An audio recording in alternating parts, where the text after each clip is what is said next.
This episode of The Movie Men is brought to you by media sales consultant Tim DeArmond. Your source for daily traditional and digital marketing insights and advice. For more information, check out the link posted in the show notes below.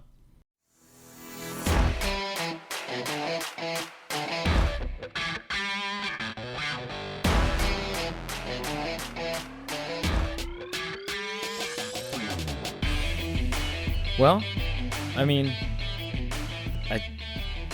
I don't know what to say. So how does this work? You talk first, I talk first? How does this go? I'm having a really hard time understanding you with the apparatus you're wearing.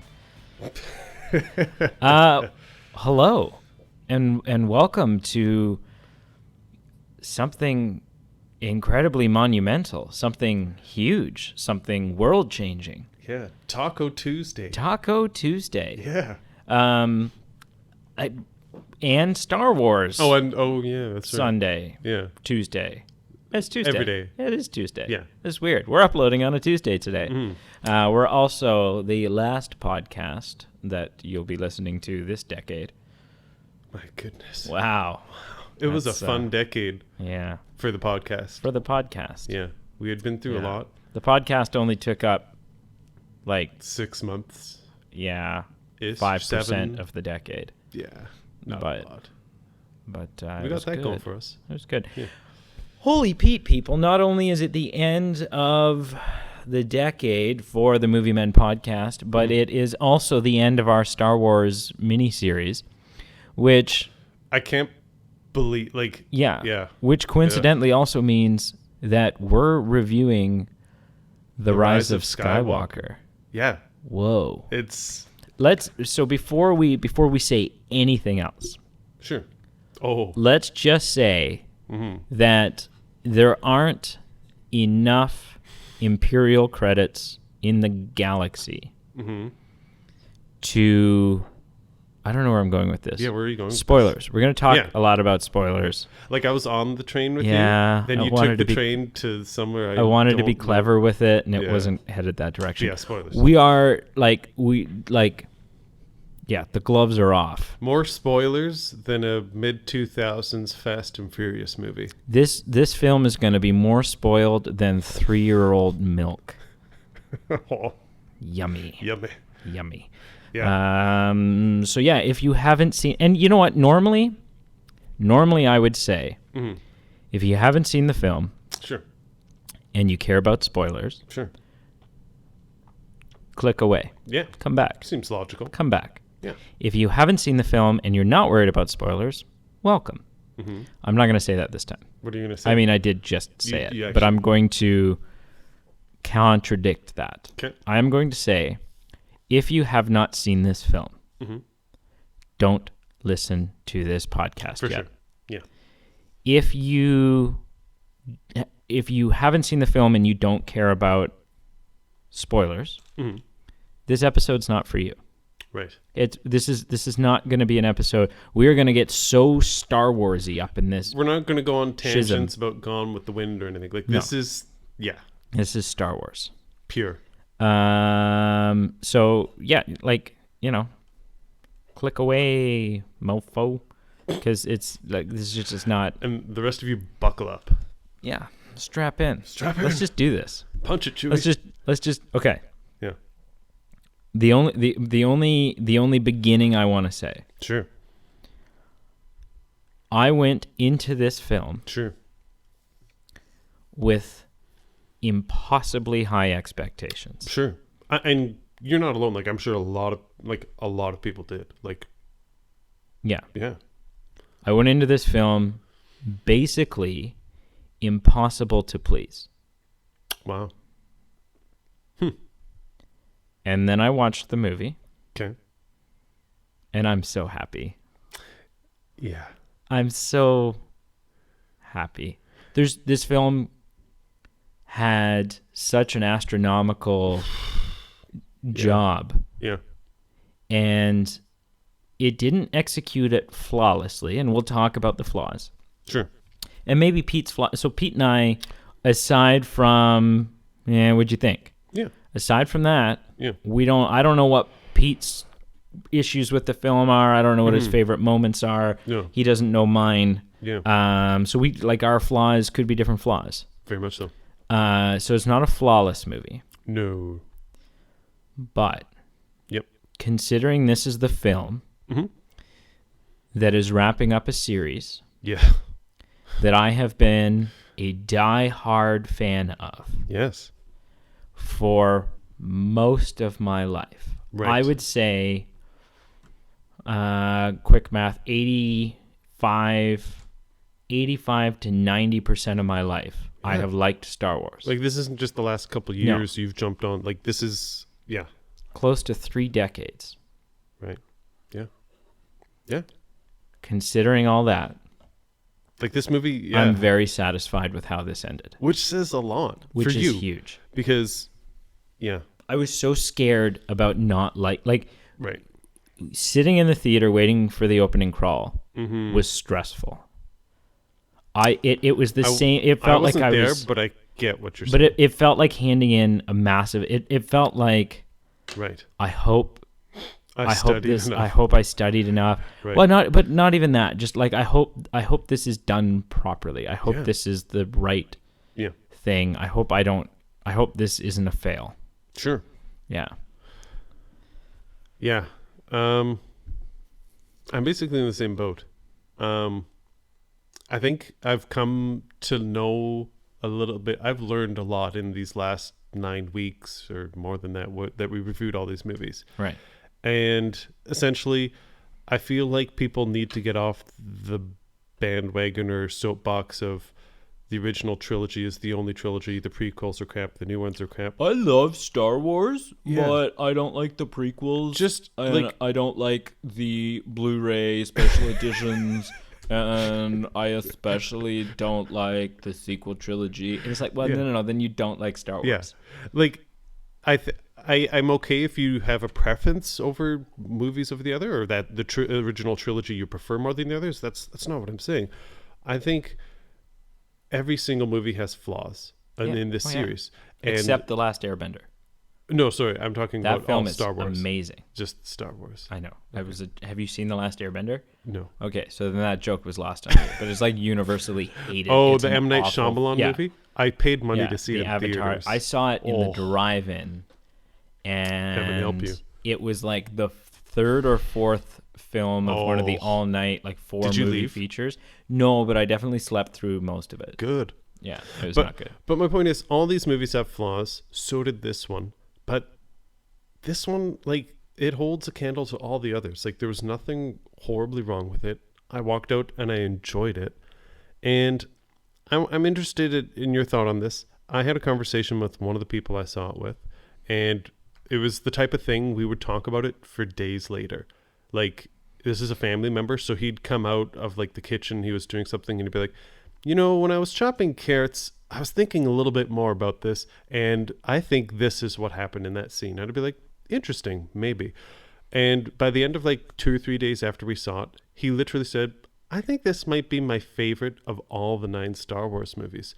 And I was literally thinking, I have no reason to say that you're wrong. Like, I might not agree. I might agree. I don't even know myself. But this movie was so well done that I'm not offended or thinking he's crazy for saying that. I have been questioning, is this my favorite Star Wars film? Yeah. Which Like, is huge, because when I came out of The Last Jedi, I Yes. was questioning, Oh, is this my least favorite Star Wars film? yes. So this was so monumentally different. Mm-hmm. Yes. I also don't have an answer. I don't know Yeah. if this is my favorite Star Wars film. Yeah. It might be recency bias, but I'm definitely saying it's in my like top 3. This is top 3. Like, it's yeah. Yeah, it's for me. It's between, and I want to talk about this in a bit. Sure. But for me, fundamentally, I think it comes down to Return of the Jedi, Okay. Revenge of the Sith, Yeah. and The Rise of Skywalker. Interestingly, the third film in all 3 trilogies. Yeah. I would agree with what you just said. Yeah. I yeah, maybe I'd nip or tuck, like switch one of those out. But And the reason why I'm not ready to say for sure that it's my favorite is because, like, I will say of all the Star Wars, if I could sit down and watch any Star Wars film right now, it would be The Rise of Skywalker. For sure. But I don't know how much of that I can attribute to I just want to see it again. For sure. Right? It's so fresh and exciting, and new. I missed stuff, and I want to, Heck yeah. I have plans to see it in like a week. Cool. So when that happens, hopefully I'll have a better idea of, okay, now that I've watched it twice, where does it rank? Right. But yeah, I think J.J. Abrams hit a home run out of the park, and I'm not even going to say because it's the best Star Wars. I'm just saying I'm going to mirror the exact same thing you said. He managed expectations so well he managed creating a movie that didn't disappoint people. What crazy psychopath says, I'll be the one responsible for wrapping up Star Wars?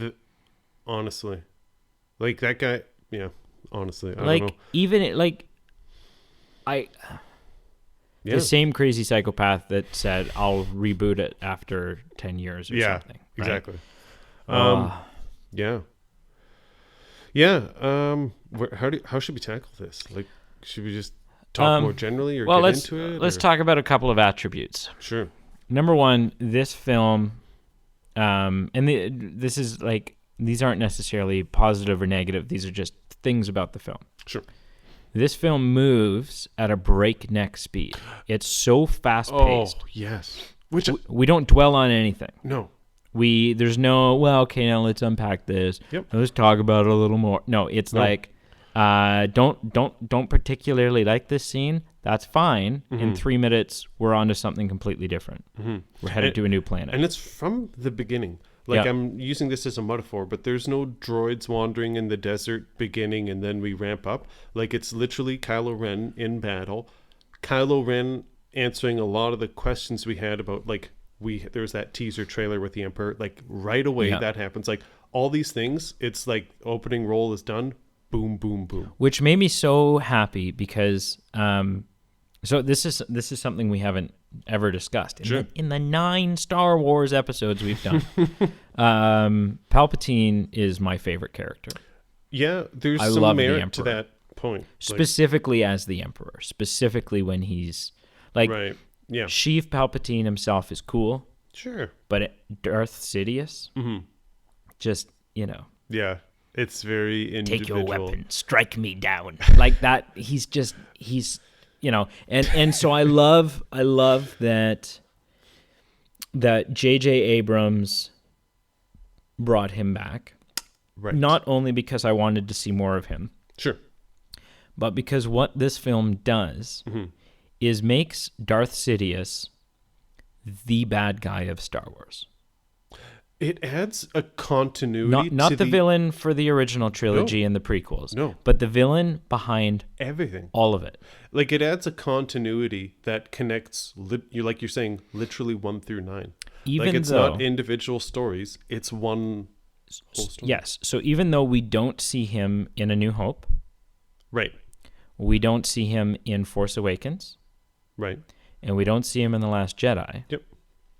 Well, there is never a moment right. in any of the 9 Star Wars films where he isn't the absolute power, where he's not the head bad guy, the guy who's behind all of it. Yeah. And the whole time. And the thing it's him. The only thing that I'd say you're maybe wrong about is in Last Jedi, like, he literally had his puppet Snoke.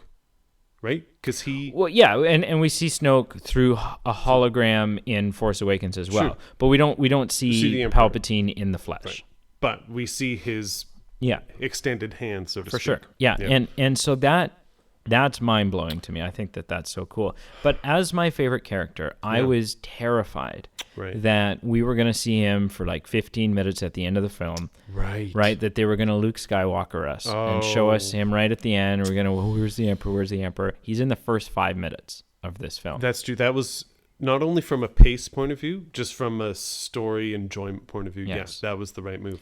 And so, like he looked so cool with these pearly white glazed over eyes and this hooked up to like a life support and kind of like on a mechanical arm that's moving him around. Thing. He's not touching the ground. He's got like black lips. Like he's just and with the lighting like on and off, you see enough, but not everything. And that was really cool. One thing that bothered me about his appearance. Oh. And it used to bother me in the prequels. Sure. But then I was able to explain it away. Okay. It's not explainable away in this one, I don't think. Okay, I'm curious. When we see... So if you look at a picture of Palpatine from Return of the Jedi... Okay. And then you compare it to Palpatine from Revenge of the Sith. Sure. Revenge of the Sith Palpatine is a little chunkier. He's not as thin and frail of a person. Yeah. And that used to bother me. I'm like, but he doesn't look exactly the same. But then I was like, you know what? This is a 30 years younger emperor. Yeah. Yeah. Okay. Yeah. I buy it. Yep. He's a younger, healthier, plumper guy. Sure. Yep. He's also kind of chunkier in The Rise of Skywalker. Oh, really? He's got just his face is fuller. I don't think I picked up on that, but that's interesting. Because and I picked up on it, I think, because I was looking to see. Sure. You know. Yeah. And that's unfortunate because, you know, and I don't know how much it matters. Like I'm thinking, I mean, we're in a world where, you know, Hugh Jackman did the Wolverine diet, like where people go through extreme transformations for film roles. Yep.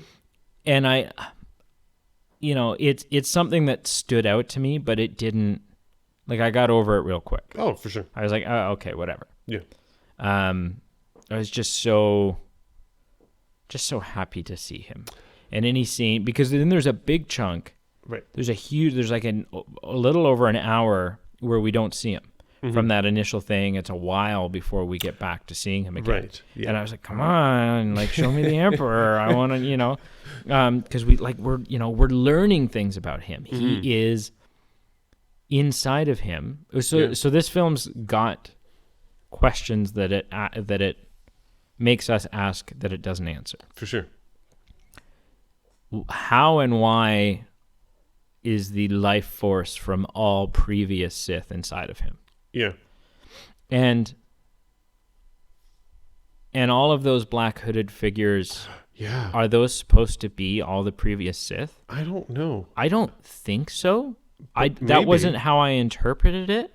But then my thought is, who else? Who are they then? Just followers, I guess. I don't know. Followers. Yeah.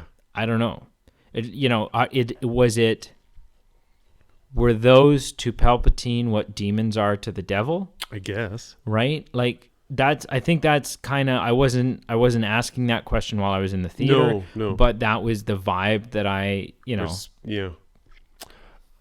With the whole Sidious thing, I think I was coming into it a little skeptical, like watching the trailer. Because obviously I was excited. I'm not going to say I wasn't. No, it's the Emperor. It's the Emperor. I think maybe in these three, and maybe once Snoke died, or maybe even there was a time where I was hoping Snoke was Plagueis, and Plagueis would be introduced. I really wanted that. Yeah, like I wanted him to be introduced as the villain, and that's kind of the way we explored it. And then when Snoke was killed off, then I had a bit of a vibe of patchwork going on, where J.J. Abrams probably was thinking, I can't introduce a new villain in just one movie, like to have the proper character development. I got to go with the Emperor because everyone knows him. And at first I was a little turned off because I'm like, what a cheap tactic. You're just trying to feed off the original movies. But it works so well. I've totally come full circle. Like you said it before, like it just ties all the movies together seamlessly. And instead of just having all these individual snippets, like it's a connecting story where there was one evil power, and I think, which we wouldn't have had if Snoke had remained alive, and was individual, like wasn't Palpatine's puppet, or if we had done Plagueis. I wonder, to an extent, if now going back and watching Force Awakens and The Last Jedi with the knowledge of what's happening, of who Snoke is, who Rey is. Yeah. Yeah. Which I don't want to be that guy, but I freaking told you so. I tell every, no, she's nobody. No. She's somebody. She's somebody. Yeah.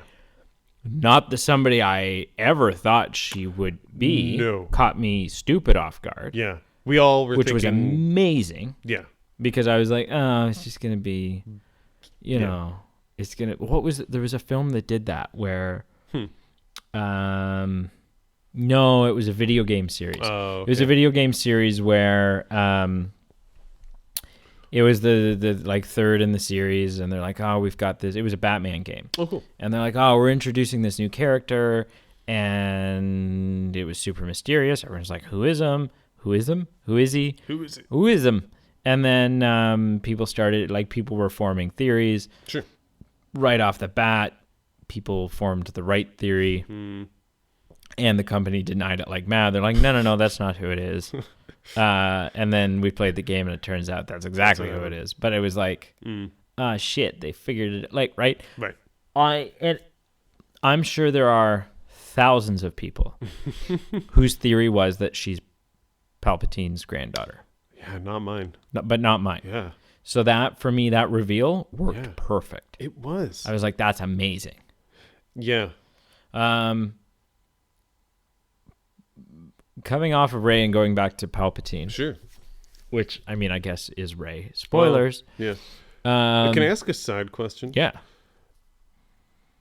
Not important, but did Sidious create life using the Force, or did he have kids the old-fashioned way? Who knows? Right? And so that, like, I mean, that was one of the big, we never have a notion prior to this film that maybe he has a kid. Right. And so that... Right. So that's... Could have been before he died. And Well, it was definitely before he died. Well, not... Yeah, from a timeline standpoint, totally is. Okay, so... Because he died... From the time Yep. of the film until now, he died like... 30... I don't know, 30, 35 years ago. Yeah, you're right, yeah. Right? Rey's like early 20s. Yep, that's true. So, yeah, the math doesn't add up. No. So the only explanation is that he has a child sometime between Revenge of the Sith and A New Hope. Yeah, that actually makes way more sense. However the child was born, I guess no one knows. Right. Yeah. Palpatine. Yes. Couple other things that were really cool. There are some issues with Palpatine's portrayal. Okay. But I loved that we saw him fully rejuvenated. That we did get the yellow eye Emperor. Just from like him in all of his glory. Character, like that's why you enjoyed it? Like, just that it was like, there he is. Right. Because it was like, it up until that point, yes, it was the Emperor, but it kind of felt like an empty shadow of him, an echo of the Emperor. Even though it was him, it was a broken, frail shell him. of what he was. Yeah. And so once it was him in all his glory. Did I arguably, not arguably, undeniably stronger than we've ever seen him. Yeah. Because that moment when he uses his Force lightning into the sky, and it's 30 times more powerful than anything we've ever seen. Yeah. That was an oh my gosh moment. It was theater. Boy. That was so we're screwed. Yeah. How do you combat that? What? You don't. The last positive thing I'll say about Palpatine is, and this was unexpected. This was unexpected from a Disney standpoint. Okay. This was unexpected because, with the exception of maybe Anakin burning, we've never really seen a Star Wars thing like this. Okay. But, where are you going with this? Palpatine's death was so cool. Him, like, the lightning coming back on him, and his skin and flesh and disintegrating off of him was so cool. It was bold. Did you not like it? No, I don't think I enjoyed it as much as you. Okay. But I don't think I was offended by it. I think I was really caught off guard by it. Right. I was like, oh, wow. It's not just like a kaboom and yeah, he it wasn't like, disappears. oh, and then he collapsed and now he's lying there on the ground. Well, but maybe he's not dead. No. But, okay. Two things. Okay. One, I'm not combating that was a cool scene because, sure. But do we really know that he'll never come back? No, because this movie does confirm, like everyone was like, wow, like he survived. And this movie confirms, no, he didn't. He didn't. Yeah. He came back from the dead. Yeah. Right? He says, I've some sort of line where he's like, I have died once before, or some sort of, and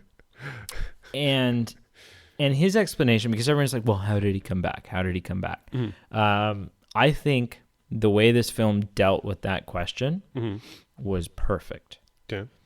The film deals with this question Okay. of how did he return Okay. in a very dismissive way, but a great way. Sure.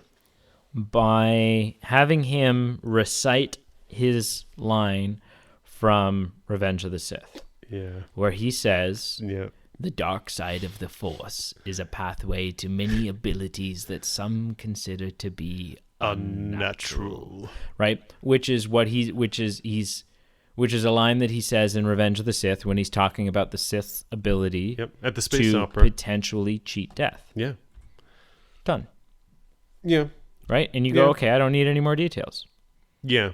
I guess, anymore you risk the point of just metachlorining. Right. The answer is he figured it out. Yeah. And you don't really need to know. Him and Vader, he said, together we will learn the secret to this ability, even though I've made you think up until this point that I already know how to do it. See, I assumed he just knew it at the time and was just BSing Vader. And who knows? Maybe he did. Right? Yeah. I don't know. Was I the only person who got Harry Potter vibes throughout that battle scene? Someone else has said that to me. Voldemort. You've got two people in maybe like it was you. lightning battle. Yeah. And someone who was like deceased coming from back the dead looks like a corpse. I guess the only difference is Sidious had a nose. Yeah. And like Rey, for goodness sakes, had like a bloody scar on her forehead. I was like, is anybody else catching this? Yeah. Yeah. I didn't pick up on it. It's not a fault. Like, it's more just funny. No, but now that you say it. Yeah. There are issues with Palpatine's betrayal. Or just Palpatine in this film in general. Okay. Number one is his plan. Sure. Go ahead. Like, what do you mean? Well, his plan is kill me. Okay. Kill me, and then I'll become a part of you, and then you'll be evil. Sure. What's wrong with that? With two issues. Okay. One, it's like, I guess the film doesn't fully explain to what extent. It doesn't explain how much of the driver's seat he'll have once he is a part of Rey. True. Because Palpatine's thing has always been achieve eternal life, live forever. Yep. Has always been his thing. Even the Empire and that was all just. It was all just to achieve invincibility, immortality. Mm-hmm. So kill me is kind of off-brand. Right. Also, let's say you're Rey. Okay. And I'm the Emperor. Sure. And I want you to kill me. Sorry, do I act that part out? No. Okay. No. Okay. Just No. to Put the stick down. Hey. Okay. Seriously though, put it down. Go okay, on. I'm not going to continue until you put the stick down. Just talk and we'll see what happens. Okay. So there's okay, so let's say I want to kill you. Sure. No. That's not. But where'd that come from? Suppressed thoughts. No. I want you're Rey. I'm the Emperor, Yep. and I want you to kill me Sure. because when you kill me, Mm-hmm. I win. Okay. I take over your body. All the other Sith enter you. Mm-hmm. You become my Empress granddaughter. Yep. Supreme. Yep. Would I not achieve this plan Okay. much simpler if I just don't tell you about the damn plan? I get there's the whole like, well, Mr. Bond, there's a pool full of alligators. And like the whole narration of the, that evil guy monologuing. Which Is he this- monologuing? Which this movie dipped into, and it gave Ben enough time to arrive, and I was like, okay, can we ease Right. off the cliches here?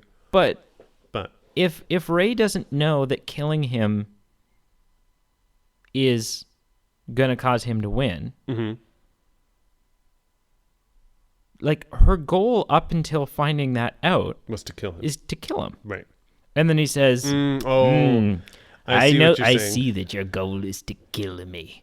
Right. I just think you should know that that's what I want you to do because I will become more powerful than any. Right? Like, Don't say that. what? Just be like, Shut up, don't Grandpa." don't stab me. Like, just Yeah. BS. Yeah.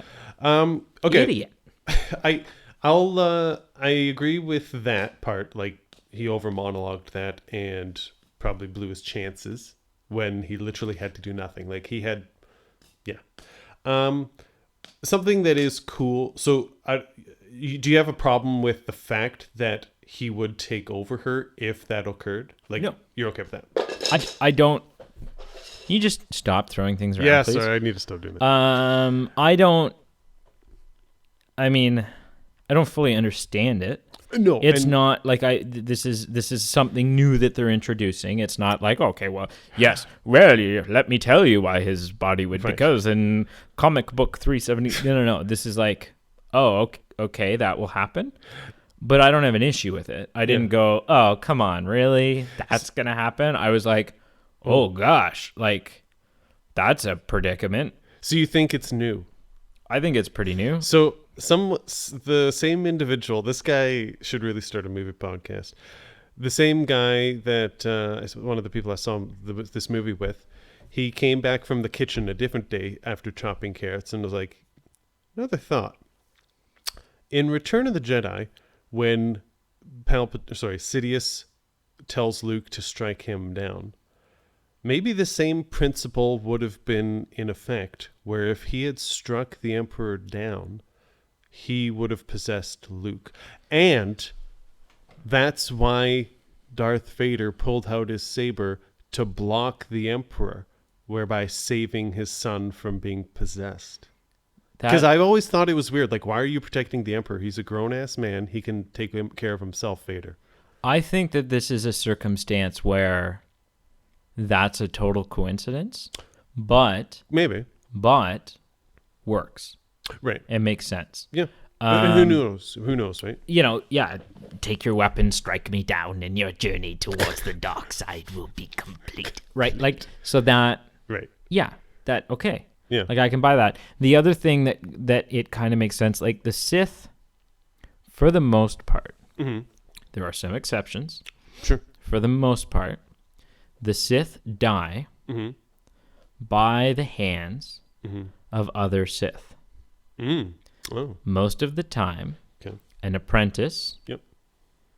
kills their master Right. to be the new master, and then they take on an apprentice, the rule of two continues. Which I don't get, because it's kind of like joining the mafia. Like, you know your time's coming. Why join? But but it would make sense then Okay. if when you kill Oh, a Sith, right. all of the, and why does this work with the Sith and not Who the knows? Jedi and everything? Who knows? Who knows? Whatever. Yeah. But it would make sense if when you kill a Sith, it would make sense if when Palpatine killed Plagueis, Right. Plagueis' evilness, Right. and all the evilness of all of the Sith that had been killed in the line, right? Let's assume Plagueis killed his, right? So everyone who's followed along in this line of of people who were killed by, right? So maybe obviously Maul and Dooku aren't in Sidious. Right. Maybe. Yeah. I don't know. Right. But it's an interesting thought. It kind of, it's a theory. It could work. I don't know. Maybe there is an answer to this out there. I don't know. Right. That's an interesting thought. I can pick that up. Admittedly, I've been avoiding extra Star Wars stuff recently to stay as un-Star Warsy going into, like, I didn't want any, potential, even things that aren't intended as spoilers. I didn't want to accidentally be like, oh, but that feels like a spoiler to me. And it was been a nightmare on Twitter these last week and a half, where it was just like, it's always a nightmare on Twitter. Yeah, but even more. That's their logo. Welcome to Twitter. It's always a nightmare. It's always a nightmare. Also, why did Palpatine, who's worked on this plan of his for over a decade, I'm thinking, at least, all of a sudden go, there's a really strong bond between the two of you in the Force. To hell with my plan. I'm going to come back and I will be the most powerful. Like, I don't know. Like, what do you mean? Like, stick to your guns, dude. Oh, yeah. Yeah, maybe. All this planning, and now it's just, I don't know. Yeah. That's a weak hole. Yeah. Yeah. Where do we go next? Should we talk about the biggest problem, the major flaw, the moment that is just the moment where I was like, oh, seriously. Which point? You have a theory. You must know. You must assume what So I'm sitting there in the theater, and it's been an incredible movie. Sure. Yeah. Sure has, yeah. And all of a sudden, I find myself sitting there going, please don't. Please don't. Please don't do it. Please. Yep, they kissed. Why? So you're referring to the Emperor and his helper? Yes. In scene 2? Yes. Okay. No, Reylo. I don't get it. Reylo kiss. And I don't get it. And you know what? I don't. Someone offered up an explanation which has helped me. I want to hear it because I need that. But up until this point, I'm thinking, okay, hang on. Yeah. A hug in this moment would have said enough. Like, I have no issue. I have no issue with romance in my Star Wars films. Correct me if I'm not. Anakin and Padme, I'm super on board. I think Anakin and Padme is the template for all romance stories, but in real life too. Sand is horrible. No, correct me if I'm not mirroring what you're saying. I'm okay with romance in Star Wars as well, but it almost seems like a Hollywood force of like, we need to illustrate some close emotional connection. What else than a kiss? Because you know what, and it's not even like I'm like, oh, the sequel trilogy was saturated with romance, because it wasn't. This was like the first Finn and Rose, but which by this movie they're like a pat on the shoulder and we'll see you again. Like that's honeymoon's over there. Good Lord. But no, just didn't, the kiss didn't make any sense to me. It didn't make sense because it's like up until this point, Rey's interactions with Ben has been Ben killing his own father, and being generally just a major dick to everybody. Sure. Mass genocide, destroying planets, killing millions of people at a time. And total even the asshole. Most intimate connection they were having was him misleading her, like, you're nobody. Come to me. Which it seemed okay. I think I think maybe he genuinely thought that. Maybe. Because Palpatine says she's not who you think she is. Fair. Yeah. Right? And her parents were nobody. because they wanted to be because they chose to be nobody to protect. They abdicated from the dark throne. Exactly. Yeah. So someone made an explanation. Lay it on me. In this moment, I keep don't know the rest of going. the words. Well, it's also from this moment. I haven't heard that song in so long. Anyways. Yeah, in this forced scene. Kylo. Yep. Ben. Yep. Has just brought Rey back from the dead. She died. Yep. And he's been brought back. Or she's been brought back by Ben. Yep. Which, by the way, is bullshit. We've seen Jedi healing before. Mm-hmm. Not yet quite to this extent. No. But we've seen Jedi healing stuff. Sure. So, okay. That's fine. I can get behind the Jedi healing thing. Mm-hmm. Bringing someone back from the dead, saving someone from death, mm-hmm. is something that thematically has been a big ordeal, to a secret to try to achieve inside of the Star Wars universe. Right. And then Ben comes along and goes, I've never tried this before. Wonder if it'll work. Yeah. What? Yeah. How the hell did he bring her back? I don't have a problem with him bringing her back. Yeah. It just didn't make any sense. Right. Like, it's the most fundamental question that no one knows except for Palpatine. Yes. Yeah. I guess two sides to it.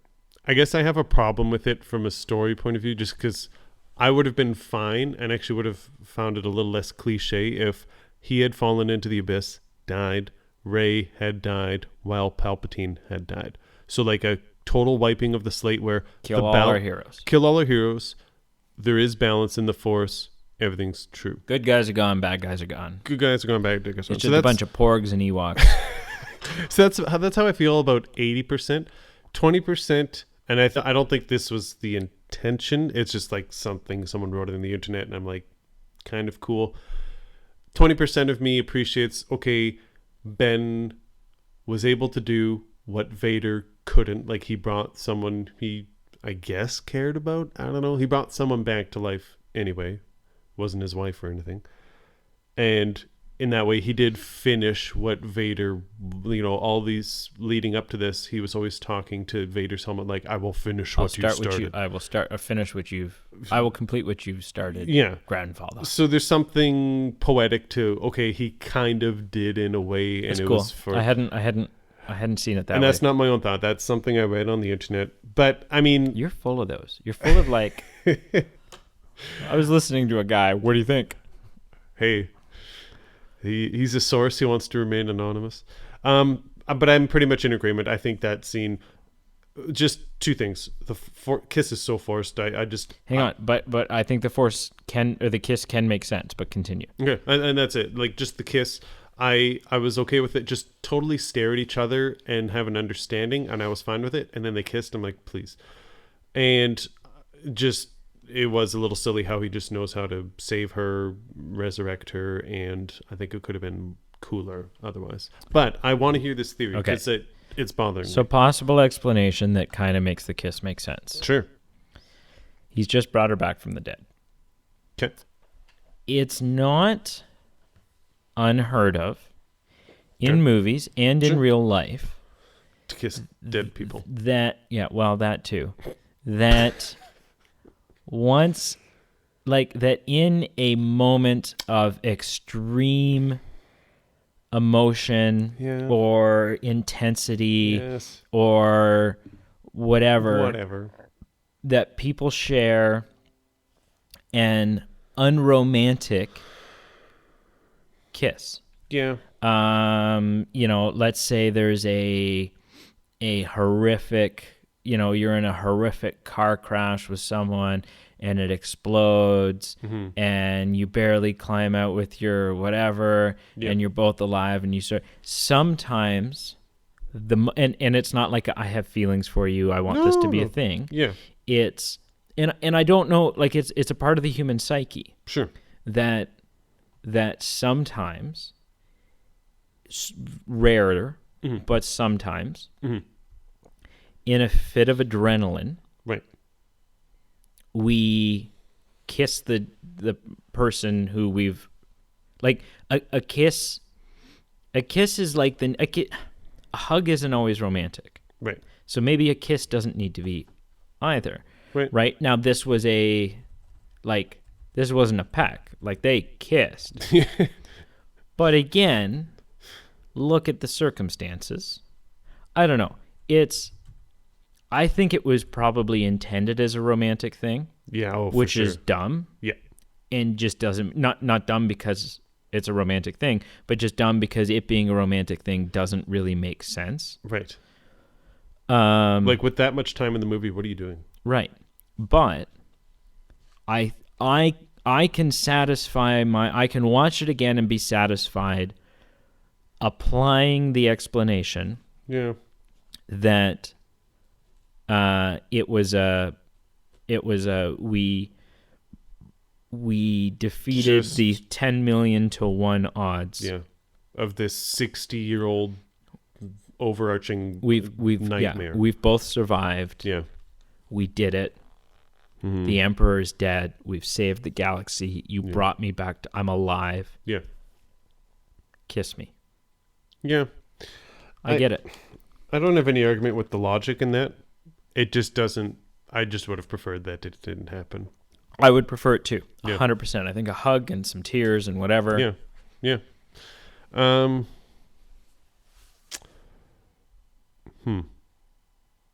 Where do we go next? Did you cry at all during this movie? Did you get choked up? No. But I got, like, goosebumps, tingles, like, not a physical tear, but emotions were running through. Okay. What so I got teary twice. Okay. And goosebumps once. Wow. Yeah. I'll tell you a couple times that were special to me. Okay. When and I know I've gone on this show, and I apologize for those that I've offended. I've ripped on Chewie. And I know what you're going to say, and I'm so glad. No, you don't. No? I don't think you do. I think can I make a guess? Please. I cried Okay. at Chewie's reaction to Leia's death. Yeah, absolutely. You got it. Yeah. I didn't cry when I thought Chewie had died. Yep. Only because I was so, because it took me a second. Yeah. Because I was in shock at the fact that, holy shit, Rey just used Force lightning. Yes. And I'm like, What? oh my God, what does that mean? Like, so much going on. Yeah. And then, like, a second later, I went, wait. Oh my God, Chewie. Yeah. Like, it took me a minute. So I wasn't even that worried, because just from a story perspective, like, I know it's different, but, like, the Emperor is still alive. Luke was, not actually on that planet in Return of the Jedi. So I guess just I wasn't that concerned. I'm like, let's wait it out. Let's actually just see if he's dead before I shed a tear. Right. But yeah, and you didn't really like him all that much, anyways. Hey, and if he's gone, he had a good run. Yeah. When he reacted to Leia, just it was felt the emotion of the fact that he has been that they are his family. Mm-hmm. And Poe tries to comfort him, and he swats Poe away. Just like overflowing emotion. He can't. He doesn't even the second someone says she's gone. Right. There isn't even it just happens so fast. Mm-hmm. He just collapses. Yeah. On his knees. Yep.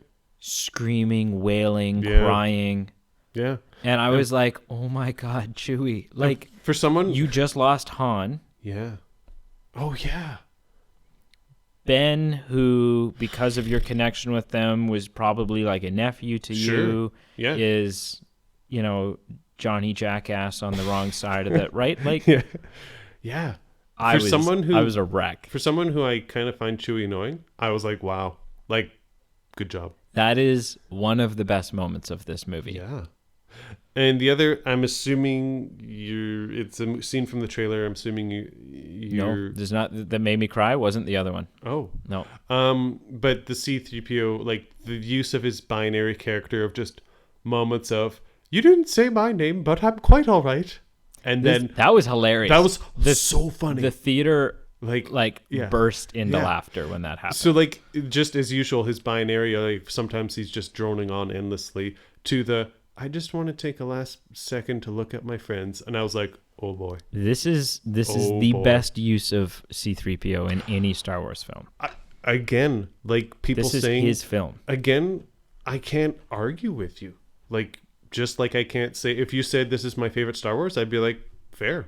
Yeah, I can't argue with you. I might agree. I don't know, but I might agree. I can't argue and say you're wrong. Yeah. I didn't cry with the C-3PO stuff because I knew it was coming. But Right. I will say that in the moments that 3PO, that in the moments surrounding the fact that now 3PO didn't remember his friends, Sure. that were funny moments that people were laughing at, I didn't laugh. I was emotionally, no. He doesn't remember any of them. 3PO, especially because he's a droid, like he's a machine. Right. For lack of for all intents and purposes, 3PO just died. 3PO's gone. Yeah. Right. He's now just a protocol droid. Right. Which, at the time, like when that happens in Revenge of the Sith, we all just kind of laugh, like, "Oh, his memory's getting wiped." Okay, that makes sense. But now it's like, you're he's right. gone. He's gone.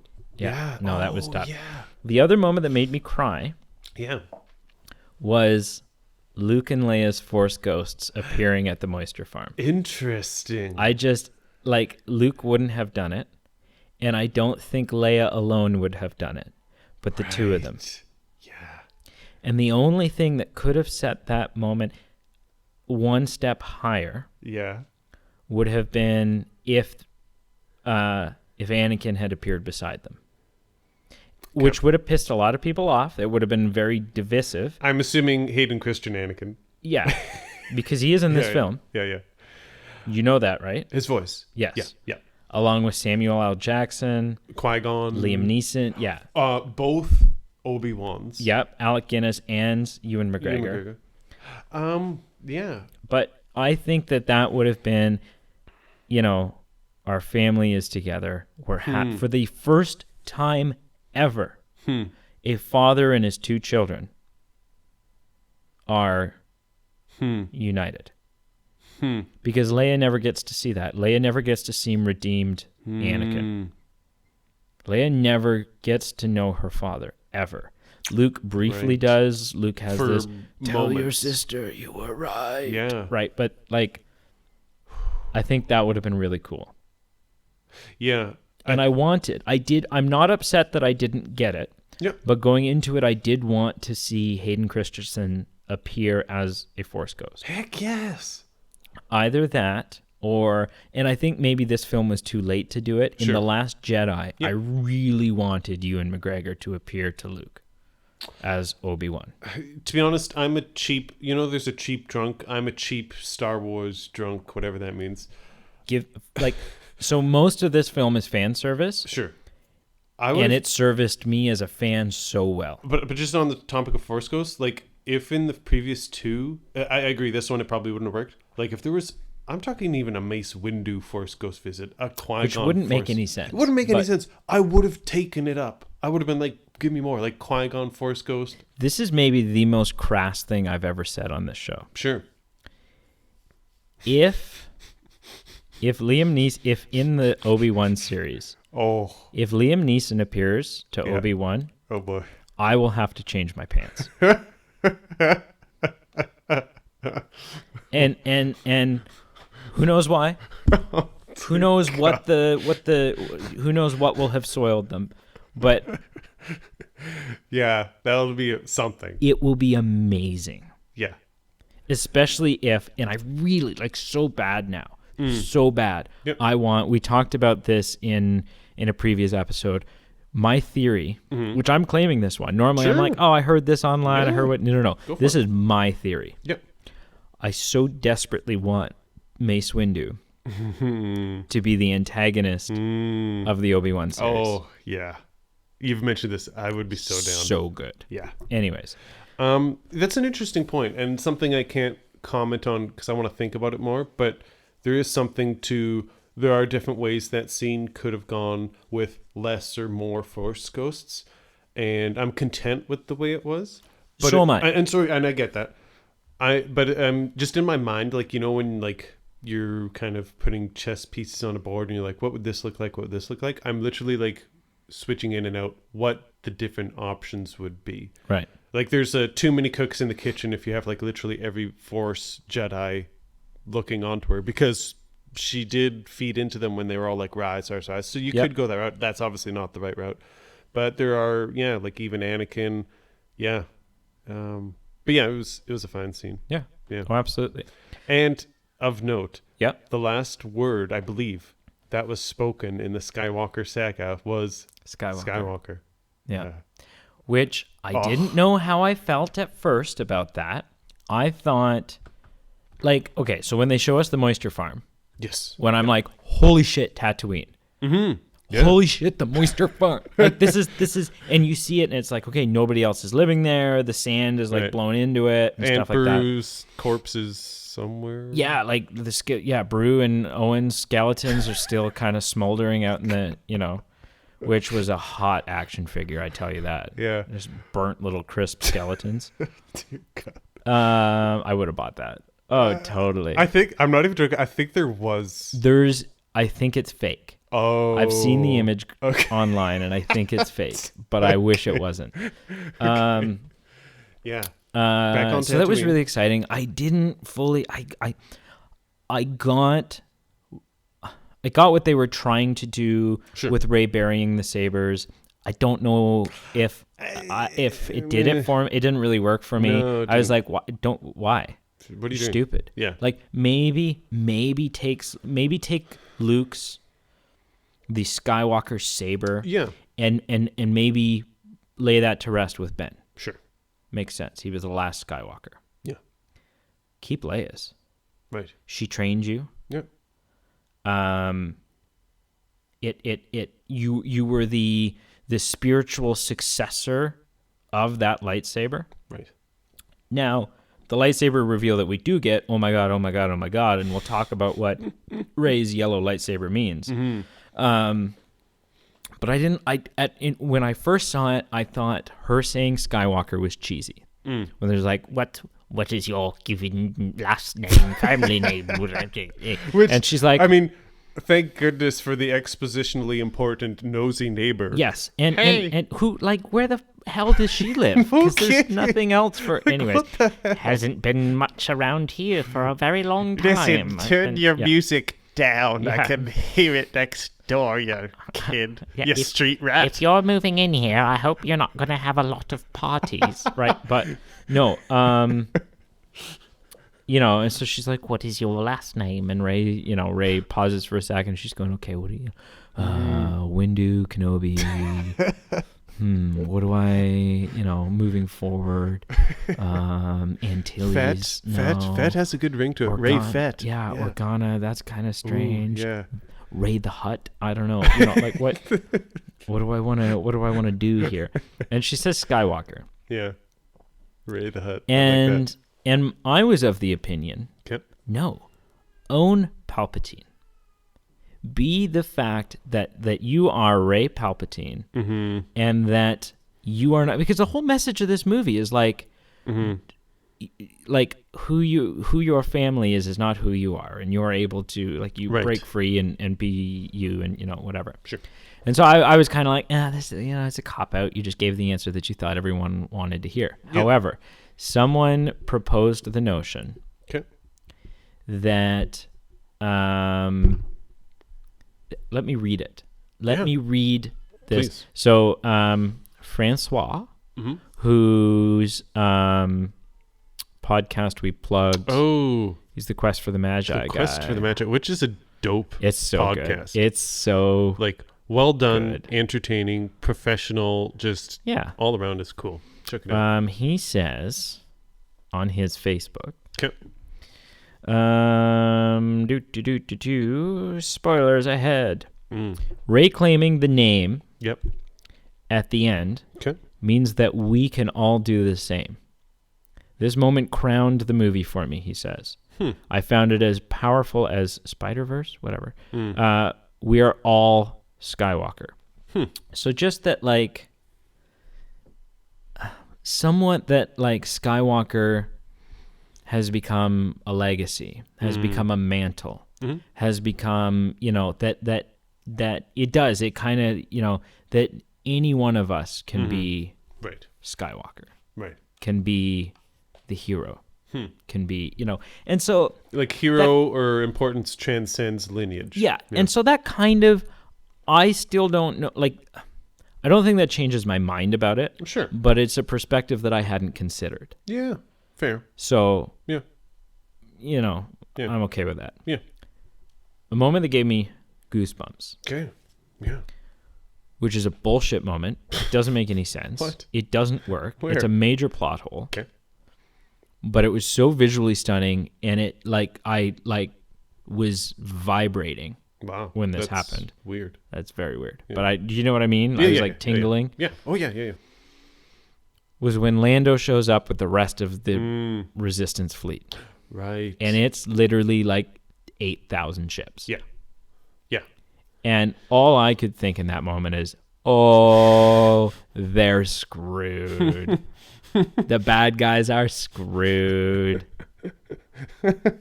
You guys, like, don't even, like, Just wave your white flags. pack it 'cause in. What doesn't make sense? Okay. Where the hell did they all come from? Yeah. In the course of like 2 hours? Because Yeah. this whole film Yeah. takes place over the course of like 16 hours. Yeah. Very short amount of time. So in the hour and a half that Lando had to go around to the different systems and rally up, like, and they all happen to have battle ready ships, and they all have, like, it from a timeline standpoint, Yeah. bullshit. Doesn't make any sense. However, so cool. Yeah, I mean, I get it. I get the BS part of it. But if you look, have you seen the Dunkirk movie with Christopher Nolan? So, like, historically based event where literally, like, the civilians gathered, they were the troops that were gathered, and they all sailed across to France and saved the stranded allies. Maybe it's not that, like, it's maybe a little outrageous, but it's not that outrageous, and it's okay. 2 hours is actually is pushing it, but Especially because these were all people that when they called for help, like literally radio silence. yeah, when they called for help at the end of The Last Jedi, Crickets. They're all like, "Hey, there's an episode of Bonanza on tonight, so we'll catch you next time." wow, is Bonanza that good? It was not. Okay. I don't know. Maybe people would. Can I tell you one of my top scenes? Yeah. And it's not like Star Warsy. What? Give me a moment that made you feel like a little girl. There were plenty. All right. So it's not on the same level as overarching story like Palpatine threading the movies together, but I loved the Rey meandering in the ruined Death Star scene. Oh yeah. I did for a few reasons, and I made a note, so that's why I'm looking at my laptop. Okay. And I don't want to look at your eyes. All right. You're making me feel uncomfortable. What else is new? I loved it from just the soundtrack. They literally took some of the same soundtrack from the Throne Room and Return of the Jedi and infused it into this scene. The soundtrack in this film is Spot on. Is unbelievable. Amazing. But there's the memory of that just living in this scene. We see Rey climbing through the Death Star, very similar to how we were introduced to her on Jakku when she was climbing the Star Destroyer. Jakku. Sorry, the J gets me every time. I like it because how far she's come as a Jedi, she's still who she is a person. And I like that familiarity of her just like scavenging, going through, and just everything kind of weaved together in that scene. Just everything from music to story, what it means to her, and even just the fanboys things like seeing old stormtrooper helmets on the ground. Like everything about that sequence I loved. And Yeah, I absolutely loved it. I want to go back and watch the throne room scene from Return of the Jedi and find out, is that door there? Yeah, I don't know. I'm not skeptical. I think Yeah. it probably is there. It's possible. But I want to see it and go, oh, I know what's in that room. Right. One further thing I want to say, actually, while we're on Rey, I loved kind of the closing by Return of her climbing, and that's how we were introduced to her. And then I love how on Tatooine that was done as well. She goes on the slide, or on the piece of metal, slides down the That sand. moment made me so happy. And They her play jingle They play Ray's theme. plays. The do do do do do Yeah. do do do. That's Like not just how a it very goes, but bookended closing by Return. I love that. But yeah, I guess part of me acknowledges that it could be kind of just a cheap way to use a tactic of, here's the Death Star, you guys loved Return of the Jedi, feed on this, fanboys. But I'm not going to be cynical about it, and I'm going to say it was a very cool element to the movie, and I appreciated it for what it brought to the experience. I agree. Except, okay, one thing Except the dagger. the dagger bothered me because literally, like, it was I think I mentioned this to you last night. It was so dependent on everything landing properly for her to find the throne room. Like, if it had been submerged in water or rotated at a different angle, like, Or exploded in even just a Yes! slightly different way. exactly. That was, I And on found a little top of weak. that, Yeah, the fact that if she's standing anywhere else on this planet, yeah, that doesn't work anymore. That the pathfinding thing on Yes. this dagger does not line up. yeah, exactly. Yeah, I thought that was a little too lined up. Can I jump to something?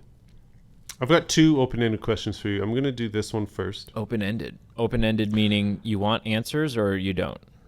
I do. Okay. Actually, one's more open-ended. One might be you don't know, and then that's it. Like, what was Finn going to say to Rey when he said, I forget how he phrased it, but when they were sinking in the sand, I have something to tell you, clunk, they all go down. Do you want the obvious answer or do you want J.J. Abrams' answer? So I think the obvious answer that I think you're going to say, and what I think was maybe it was, I love you. I have feelings for you or Yeah, something. something like Yeah. that. What do you think the that answer is? Like, Oh, J.J. Abrams has answered this. Has he? Yeah. What He what- said, like, this is what he was going to... It's that... that... I think it was J.J. Abrams that said it. Okay. Someone of... importance. Someone who can make this canon said Right, yeah. he was going to tell her that he's force sensitive. Okay, that is, I had read something about that too. Just, it maybe lines up because Which he is always has feelings stupid. about things like, oh, I feel that Chewie's on that shit, or what, I forget all the feelings that he had in this. But in your like final moments, I feel like that's not the thing to say. Like, hey, by the way, Right. I'm gifted. Yeah, I don't have an issue with him being force sensitive. No, I'm no. just like, dude, choose your moments. Yeah, and why you can't say that in front of Poe? And why are you keeping it a secret in Yeah. times that maybe it could come in really handy? No kidding. The other thing is, so we're obviously happy with how this Skywalker saga was wrapped up. Yeah. You're obviously happy with how it ended. If you were J.J. Abrams, or if you were someone who stamps the paychecks, who they said, where should we go next? Like, would you have approved that the Skywalker saga ends, or would you be okay if it just went on? I'm not saying either for another 3 movies or just indefinitely. Like, are you happy that it's wrapped up? Because it's a long series. Or would you have continued it?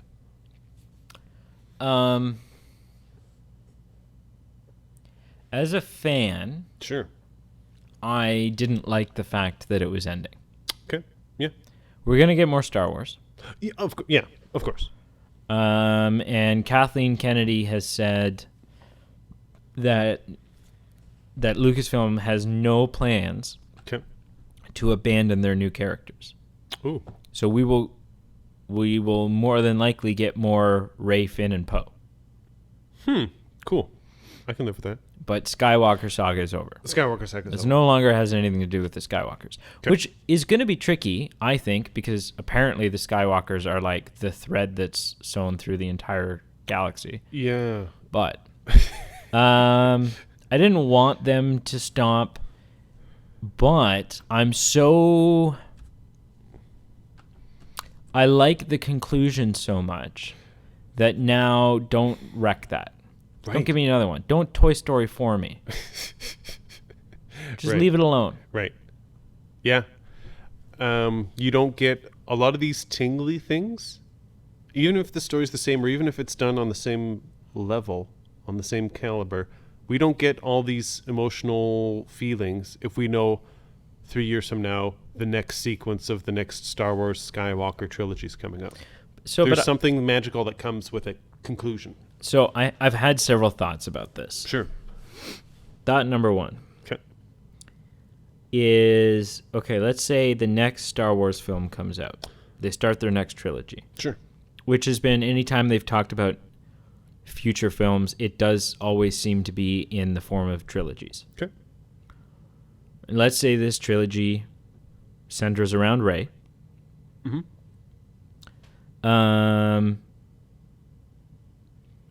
Question number one. Sure. Even though the next movie is not a part of the Skywalker saga, Mm-hmm. can Luke appear to Rey as a Force ghost?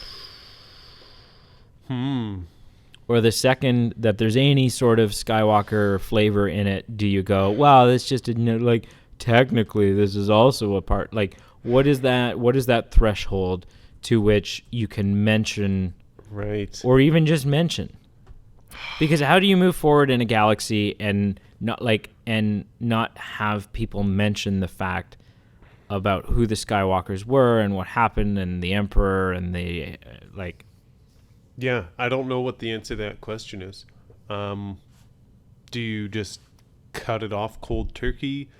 Do you have just subtle references where, like in a scene, someone mentions Skywalker and there's a little twinkle in John Williams' music and someone winks or, smirks or something? Or is it a little bit heavier but still like a Force ghost or something Right. like that? Yeah, I don't know. I don't know how I feel. I guess I'd obviously want a bit of connection, like him to return. because if the Skywalker, like on your note about John Williams, Yeah. if the Skywalker saga is over, Mm-hmm. then this film is the last time you will ever hear bum bum ba-da-dum bum. Right. You'll never hear Luke's theme again. Yeah. Yeah. You'll never hear Leia's theme again. No. Of note, I can't confirm this, but I feel like I read this, that regardless of what other movie's coming out, I think this is John Williams' last Star Wars. Yeah, he's done. Man. That to me is not a deal breaker, but that's a blow Right? for seeing future movies. Like, it's going to work against them. It's so fundamental. I think it would be really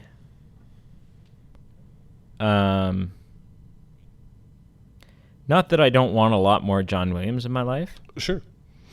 but how poetic would it have been if this wasn't just his last Star Wars film?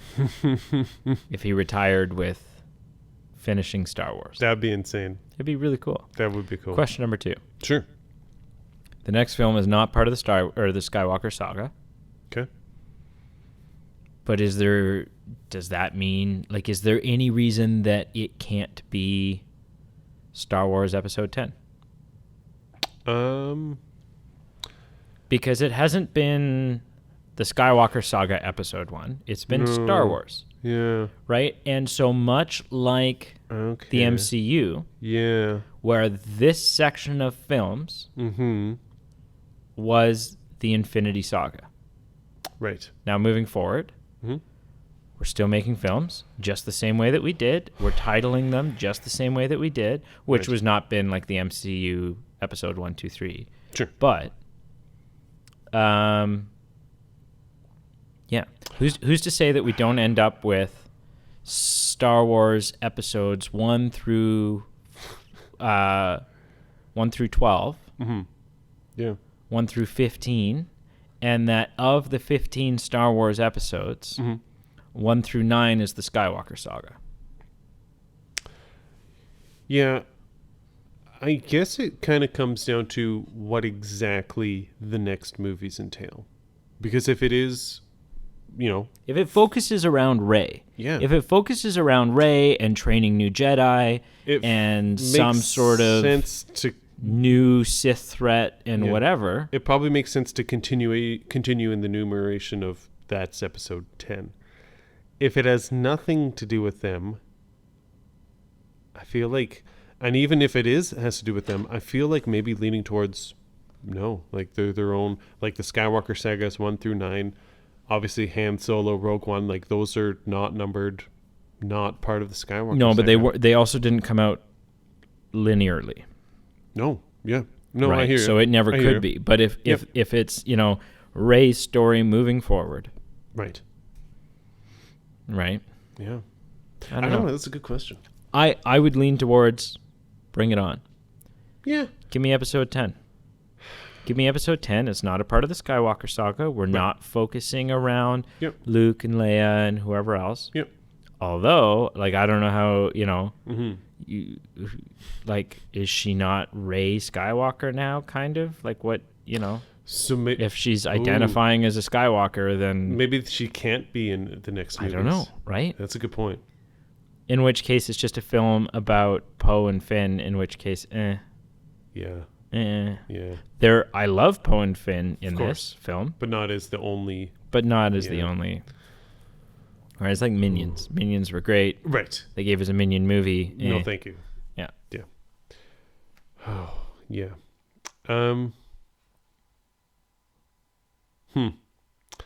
All my other points, like all my flaws, we've gone over the main flaws. All my other flaws are just like little like pencil holes. Well, in the hit me Titanic. with them. No, like I don't even know if I want to. Like they're just like little things. Okay. Just I do wonder, like just when they go on the rescue mission for Chewie, I wonder why the hell are you doing that? Like you're jeopardizing your entire mission from a story perspective to save one person who's not crucial to a mission. He's crucial to us as the viewers, but if it means the fate, like the whole mantra of this movie is if we don't do X, whatever that scene entailed them to do, everything will be for nothing because we all lose. So as much as I hate to say it, Chewie, you got to take one for the team. We got to carry this mission, or else everyone who's died has died for nothing, and more people will die. Again, like talk about like minuscule. Like I don't have serious problems with this. Like it's all just like little things like that. Billy D. Williams for the win, though. Yeah, I'm not the biggest Lando fan, but No. I loved him in this movie. Oh heck yeah. He was used just perfectly Yeah. in this. A lot of I found, and people may disagree, I loved the little Easter egg, little nudges, like, hey, this festival only happens every 42 years, which is incidentally how long ago A New Hope came out. Whoa, I didn't think of that. Yeah. Wow. Oh, that's so cool. Yeah. That's completely little lost on me. things like that. The Chewie finally getting his medal. Yes. I Go Chewie. Yeah. I cheered when that happened. That's awesome. Just as a fanboy, I loved when Kylo's mask returned. Mainly because it's just cool. And just from like the little kid that still likes Star Wars, it's so much cooler when he's wearing that mask and walking around. But even from a story perspective, like he's just so much more cold and detached with a mask instead of a human face. And he's just a strong, menacing demeanor. Same as with why we love Darth Vader. Like we never knew if he was grinning at something. Like he was just a mask. Like masks are terrifying. So yeah, there's a lot of little things that I liked and I thought were well done. And So here's a question. a question away. Related to Snoke. Sure. So we see that, we find out, like, Palpatine created Snoke. He's got 6 more of them in a jar. Yeah. Yeah. Do you think that this was kind of going back to the Harry Potter thing? Sure, yeah. Do you think that this was kind of like a Professor Quirrell thing? Do you think that in some ways, until his own physical form was strong enough, Palpatine was somehow possessing Snoke, using it as a vessel? So what's the alternative? Like, the alternative is Snoke was an autonomous person that was taking orders from Palpatine? Which that doesn't make any... No. There's all kinds of holes in that. Yeah. I think it has to be that he was, like, I don't know, possessing, controlling, whatever, Snoke. I just don't understand, and it falls into the same category of there's some things that those, bringing people back to life is considered unnatural. Like, I'm so glad you had nothing to do with the script. The dialogue is not your... Like, that was rough. You see, there's dead people, and they sometimes come back. Y'all, you know how it goes. And that's also what I did. Don't ask questions. My point is, that falls into the category of we don't know the finite details of it, but what have you. Same with the Snoke thing. I don't, like, why are there multiple clones? Like, I did raise an eyebrow. I'm like, well, this is fascinating, but I also don't understand. And I guess we don't need to. I don't know. That could be explained away by a bunch of different contingencies. Sure. Why make one? Yeah. In case something happens to one. Right. Maybe you're going to drop one down the stairs. You might need more. Maybe they're somehow flawed and they expire. So, like, maybe throughout, I don't know, throughout the course of Force Awakens and The Last Jedi, you saw 3 different Snokes. Right, that's true. Right? Who knows? Yeah, and we don't need to know. I think the only logical approach is, or answer is, he possessed, controlled Snoke. Right. Yeah. So in this trilogy, we see the Force start to heal people, like, in really cool ways. Sure. Which I didn't fully understand what was happening to Rey. Like, what was Rey's sacrifice? What did Rey lose when she was doing that? Was she permanently hurting herself in the process? Was she diminishing her Force ability? Was she getting physical pain? Like, what? Yeah, I don't know. We've seen the cool, like, connected through the Force thing, which played the introduction of new Force abilities in this one. Sure. I don't have an issue with. But I have a lot of questions and skepticism about what they gave us. Okay, how so? Well, it's been determined that projecting yourself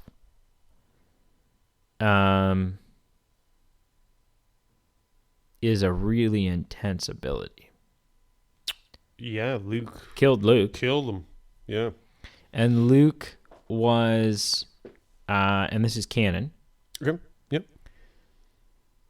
Luke is, at the time of his death, the most, or in his prime, the most powerful Jedi who has ever lived. Really? More powerful than Yoda, more powerful than his father. Really? Yes. Oh. Now, we don't really see a lot of that in Return of the Jedi because he's detached himself from the Force. He's whatever. Yeah. But in, like, novel canon, Disney-owned canon, sure, Luke is the shit. And it kills Luke. Yeah. Leia gets the word Ben through, and it kills Leia. Yeah. Yeah. Which again, like, maybe she just wasn't super trained. Like, Vader was able to say to Luke, "Son, join me." And Luke did, "Father?" Right? Like, yeah. But Vader was really powerful. Sure. Yeah.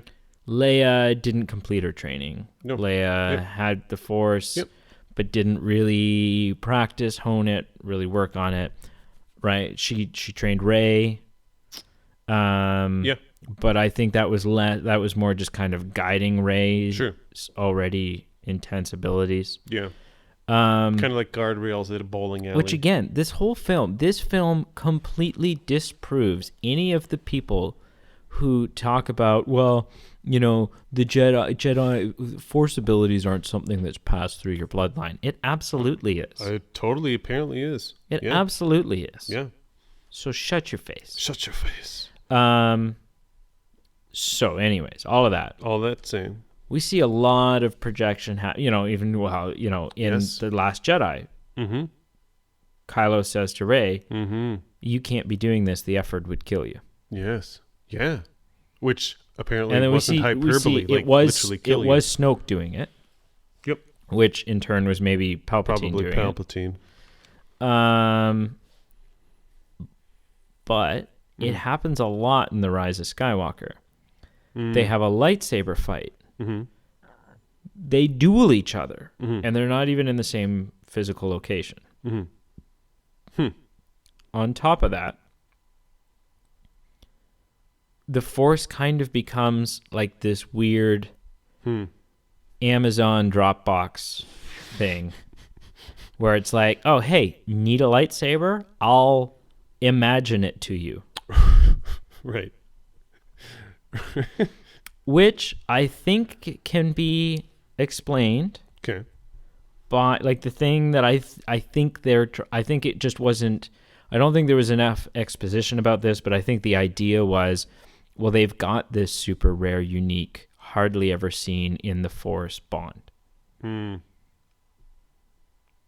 Right? They are connected to each other through the Force in a way that is crazy, which makes it extra sad that Ben's gone now. Right. Yeah. Because that connection's gone. Yep. Also, just thought of, take this Pete's friend who cuts carrots and thinks about things. Maybe explains, like, maybe Rey is the only person who Ben would have been able to bring back from the dead. Yeah. Because of this connection. Maybe. We don't know. Yeah. A lot of people are like, oh, the connection doesn't really make sense. I was like, no, that's cool. I buy that. Sure. I don't understand. There's lots about the Force that I don't understand. Yeah. I had a conversation. It's more mysterious that way. Yeah, I had a conversation with someone asking, why do you think that connection was a thing? And my thought was, the only thing I can think of. Sure. And this may not be true. We may not have an explanation. I don't really feel like I need an explanation. I'd love one. I'd love to know. Like, I'm a little curious, but I'm not protesting that I don't have an explanation to why that connection is there. Yeah. It is interesting that both of their grandfathers had a relation, like that they were force people bros. who were Force bros, I think is the term. In cohorts with each other. Force bros? Force bros? Yeah. Are we force bros? We're podcast bros. Yeah. That's not as cool. Well, we do what we can. Yeah, so I don't know. Yeah, that's actually a really good point. I never considered that. Like, it's not, yeah. But, so anyways, all of that to say, I didn't buy the whole, here, let me imagine a lightsaber to you. That didn't work for me. Right. I was like, what? Like, that comes incredibly handy. Which is the same thing as, like, with Endgame now. Post Endgame, I'm like, wow, it's a good thing we have time travel and nothing matters anymore. So, yeah. We'll just go back and fix any issue. So you're talking about specifically when Rey puts the lightsaber behind her back and Ben pulls it out from behind his. Yeah, like, I just interpreted it differently. I just assumed that, and it doesn't really make sense, I guess. I just assumed that she was hiding her lightsaber. He force grabbed it. It traveled in the space-time of that building, and it led to him. But that's obviously not how it's supposed to be interpreted. I don't know. Yeah. Something that I think is cool that I just thought of while we've been talking, because we were talking about the conflict and the fighting. Yeah. Not from a story perspective, again, just from like a thematic film this was made perspective. I like the blend, and maybe I'm just digging too deep into the weeds. Need to stop having so much caffeine. Maybe there's nothing here. I've been thinking that for a while.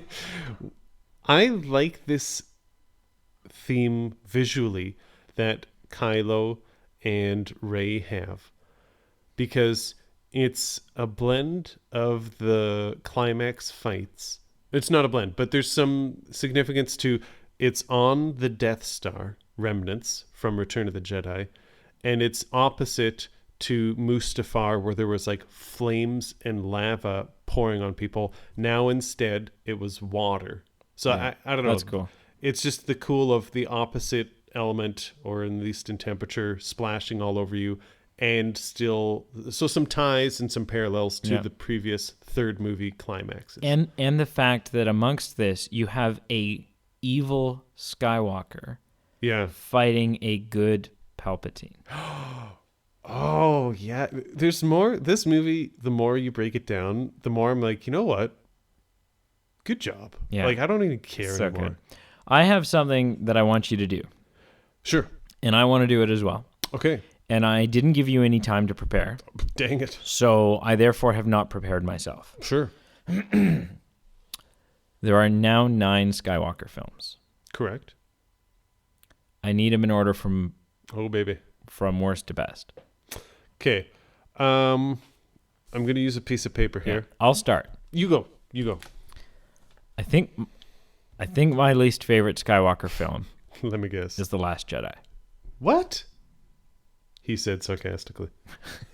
I thought you were genuine there. I'm like, No. Okay, I think I like The Last Jedi the least. Okay. I would follow that one with, you know what? I'm gonna follow that one with The Phantom Menace. Mm. And I think I think Jar Jar does a big detriment to that film. Which is fair. Yeah. I think non-Jar Jar, that film might rank higher. Mm. I think the next one is Attack of the Clones. Okay. Then, then A New Hope. Okay. Then,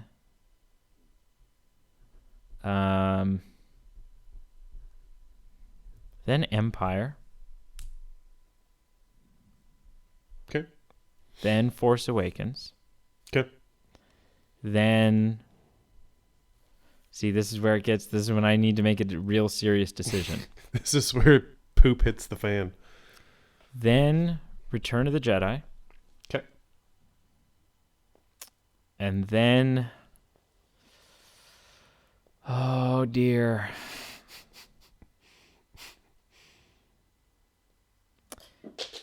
And then Revenge of the Sith, and I think my favorite is The Rise of Skywalker. Wow. I think Revenge of the Sith has been my favorite for a while, Okay. and I think there are moments in it that, like specifically the Mustafar fight scene, specifically the last half hour of Revenge of the Sith is amazing. Yeah. Seriously. But there are also moments in Revenge of the Sith. There are scenes where I'm kind of like, eh. Like the whole, like, nothing is done for me at all when Obi-Wan is on that planet with the like giant peacock lizard thing. Like that whole storyline. Most of Obi-Wan's storyline in Revenge of the Sith, I find disinteresting. Sure. It just doesn't do anything for me. Which is like your opinion. Still, he's still my second favorite character. Right. Specifically, Ewan McGregor's portrayal. Yeah. Oh, heck yeah. But yeah, it's just not, So I think, and again, this may change when I see The Rise of Skywalker again. Mm. I think it's my favorite, just because I love it. There are moments in there that I love as much, if not more, than any other Star Wars film. Wow. And although I have issues with it, Mm-hmm. Those issues, there was no scene in this movie, no planet, no setting, no plot point that I couldn't wait for it to be over. There was no one. There are aspects of certain scenes that bothered me. Yep. But there was no one scene where I'm like, oh, this scene is dumb. Right. This scene doesn't work. Yeah. Right. Whereas in in the other ones there are. Right. In Phantom Menace, there's like, oh well, all of this Jar Jar stuff. Yeah. Doesn't work. And to me, it's not even like every movie has flaw. So the times that I don't even want to label them as problems, but the times I was like, okay, this can be over, were short. So when they were going to the droid technician to retrieve the information from C-3PO, and Poe runs into his friend, and they're on the rooftop of, hey, I want to get out of here. I've got this coin. You should come, blah, blah, blah. I wasn't in love with that scene. I could have done without it, but it wasn't overly long, and it didn't slow things down, and I wasn't, like, it was just brief, and that was it. So it didn't get weighed down in a trench of, why are we doing this? Like, it was fast. I could have done without it, but it didn't ruin anything for me. So, like, all these, like, little things, or, like, the problem with why are you saving Chewie? Like, it didn't fundamentally bother me, and so when it made mistakes, they were small mistakes. It's not like in some of the other Star Wars movies that there were mistakes and they were big and they bother me. So I've come up with a list. Dum dum dum. It's in the number 9 slot. So I've got them because I had to do this on the spot. They're in tiers of like my top 3 Circle of Trust, middle 3, and bottom 3. Okay, but I still need them. No, you still gotta. For sure. Okay. Yep. And the reason I'm just saying, I don't want to get murdered on the street, because some people where I've put some of these movies will be like, what the hell are you doing? All film is subjective, Yep. and fanboys need to shut the hell up. So my point is, the 3 movies increments are pretty set, but there might be a bit of swapping here and there. I'm going to start at the bottom. Last Jedi. I can agree. Yeah. Rise of Skywalker I'll put next. Wow. That's wow, you really hate this film. A New Hope is... Wait, Rise of Skywalker is 8? Oh, shit, sorry. I meant Force Awakens. Sorry, like, let me what start is over. happening? Let me start over. Last Jedi, worst. Then the next worst, like... Wow. So, okay. That I find really interesting. So, yeah. Bottom... You're really... Right. Because you thought that one was just too much of a carbon copy, just too much of a rehash. And... ultimately, I just don't, like, there's only so many spots someone has to be in the bottom tier. So I don't fundamentally hate it. So let me finish my list. No, hang on. Before you reveal your best one, okay. I just want to say it's so fascinating to me that the worst 2 films of the Star Wars series for you are films from the sequel trilogy. Right. And the one remaining film from the sequel trilogy is the best. Is potentially a contender for your favorite. Right. Yeah. That's amazing. So I'm going to do this. 9th, Last Jedi. 8th, Force Awakens. 7th, A New Hope. Wow. Yeah. 6th, Empire. 5th, Return of the Jedi. 4th, Phantom Menace. 3rd, Revenge of the Sith. 2, Attack of the Clones. And number 1, Rise of Skywalker. We have very different lists. Yeah. The only ones that we agree on, I think, are the best and the worst. The best and the worst. And then everything else in there is kind of jumbled around. And to be honest, crazy. There's some changing, like maybe Menace I'd drop down a couple pegs. But you definitely like Attack of the Clones more than Empire and Return of the Jedi. You put Attack of the Clones Yep. over the entire original trilogy. Yes. And that comes down to, I just enjoy the character study of a Anakin. fallen hero. Yeah. Versus the traditional, I want to go to Tashi Station. Pick up some power converters. I'm prima donna here. Uncle Owen, this R2 unit has a bad motivator. So yeah. Wow. That's incredible. That we both potentially 1 and 9 are the same. Now, and again, I'm fully admitting that The Rise of Skywalker is the new baby, and so naturally I love it more than my other children right now. Yes. if we have this conversation in 6 weeks, we might be saying something I might different. say, you know what, but I don't think it's going to leave my top 3. Yeah. It might leave the first position. Right. At worst, I think it's falling to 2. Okay. The only thing that may happen is I may say, you know what, I like Revenge of the Sith a little bit more. Sure. But I don't. But right now, it's not as close as you might think it would be. So, trivialize me, bitch. Whoa, easy sport. I like the sport. You had a lot of spit in that sport. It's all over my screen. It's gross. And my face. Interesting. Interesting where to go with soul. this. I really wanted to challenge you. Okay. After a conversation we had yesterday. So, can I reveal this? I don't want you to, because some people don't do what you mentioned yesterday. So the trivia is for you, but also the listener. Okay. And I don't want to ruin that. Right. So the fact that you make all the questions up and the answers and none of it's true. None of it's true. I haven't even seen the movies we talk about. Okay. It's all made up. Okay. First one, real easy, I think. Who drops the famous line, "I've got a bad feeling about this"? Lando, which was so great because it was dope. like, welcome back. Yeah. Here you go. Boom. Yeah. Yeah. Okay. Question numero 2.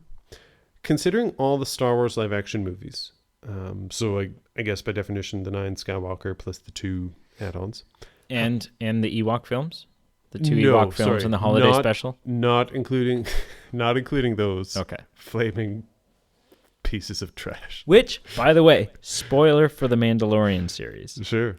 They reference. I haven't seen it. Okay, but no, this isn't. Okay, This is like a little Easter egg that's Okay, thrown in there. sure. Someone in the Mandalorian references Life Day, which is the holiday that they're celebrating in the holiday special. So There you go. Jon Favreau has officially made Life Day canon. That's something. So considering all these movies and that Disney took over at some point, considering generally, I just without getting into semantics, this is George Lucas's baby, right? How many of all these movies has he actually directed? 4. A New Hope. And then the 3 prequels. So, you're correct that he directed A New Hope. You're correct that he directed Phantom Menace.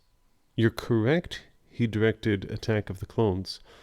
But Revenge of the Sith was actually directed by Quentin Tarantino. No, it wasn't. No, you're not. You're right. It was 4. I was like, what? Yeah, no, you're right. It's just weird to think about just because of the 11 movies.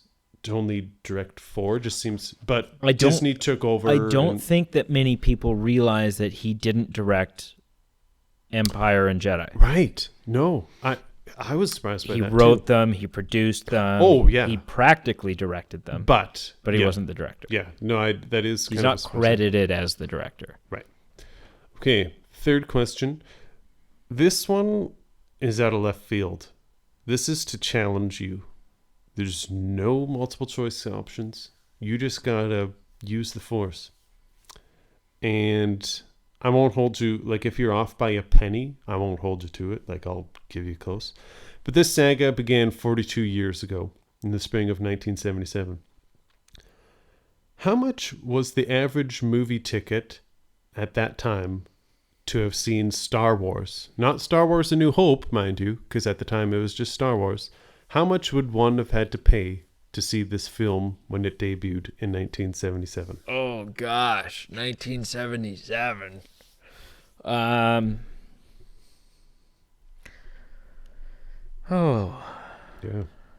I'm going to say... Okay.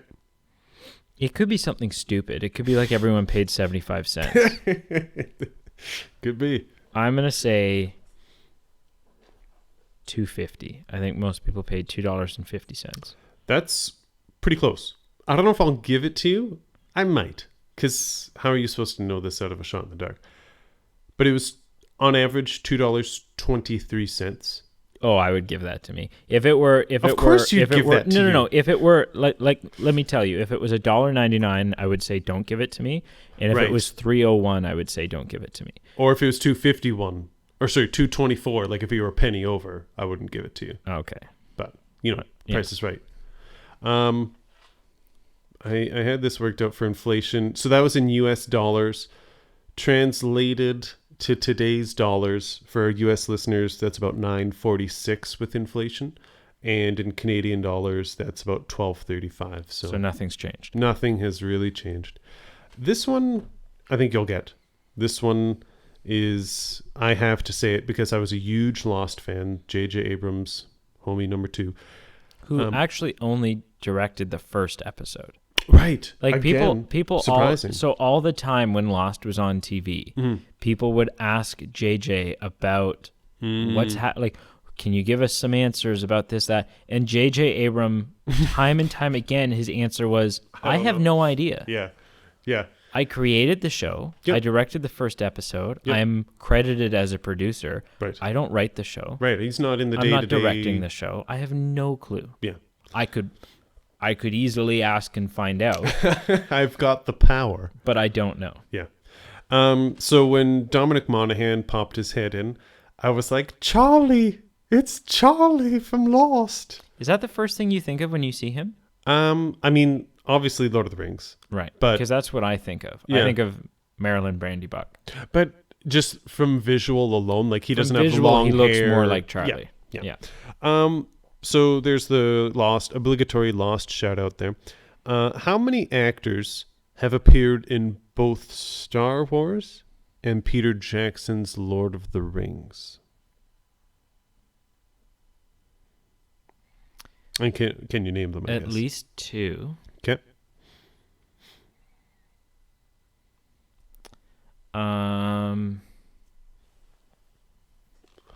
Yeah, at least 2. So the 2 for sure Okay. are Dominic Okay. Yep. and Andy Serkis, Right. Yep.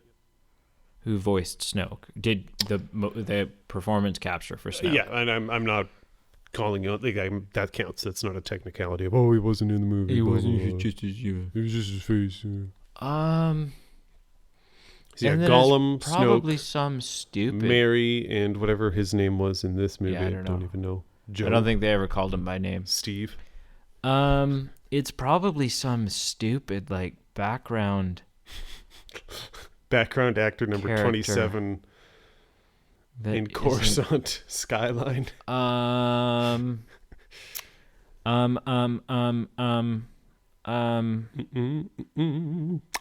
Da, da, da, da, da.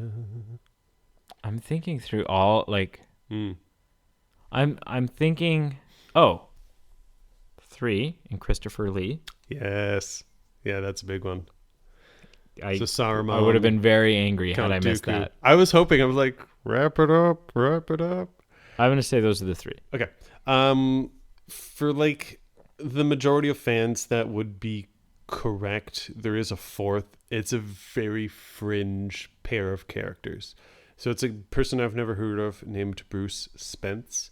He played the mouth of Sauron in the extended Lord of the Rings. So the guy who comes So he's out, been like digitally changed to have a massive mouth and Hey. no.